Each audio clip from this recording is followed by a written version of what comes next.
ढेंकानाल जिला हिंदोल उपखंड चिकित्सालय हठात पांडियान बाबू और 5T भय देखा मिलता।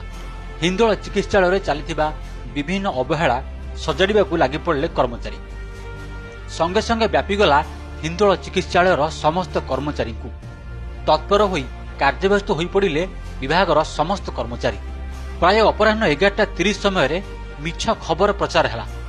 5T दल हिंदोल चिकित्सालय परिदर्शन में आसुंती। पर पर देखागला 3-4 जन झाड़ूदार अपराह 12टारे अदिनिया वर्षा भली झाड़ू धरी आरंभ करदे।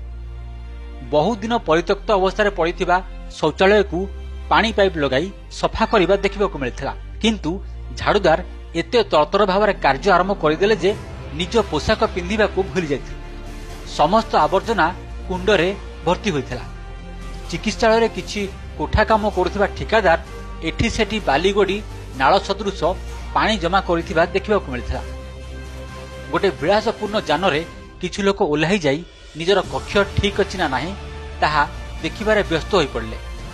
तेबे किछि दिन पूर्वरु पुनरुद्धार होइथिबा रोगी चिकित्सक कक्षटी चिकणिया चकमक खपर निर्माण चट्टाण जोगु रोगी माने पानी व्यवहार चट्टाण रे पड़िबा फरे खसी पड़िथिबा अभियोग आनिथिले। 5T नामरे समस्ते तत्पर होइथिबा विभागर कर्मचारी और अधिकारी अन्य समय सेवा को भूली जाती बोली स्पष्ट कहा जाई पारे। तेबे 5T जड़े अधिकारी चिकित्सालय प्रत्येक दिन उपस्थित रहिले सरकार चिकित्सालय जनित साहाय्य समस्त रोगी को मिल पारिबो, नचेत अन्य चिकित्सालय को स्थानांतर करने को पड़िबो। हिंदोलरू नीरज पाल रिपोर्ट, टीवी पीसीआर।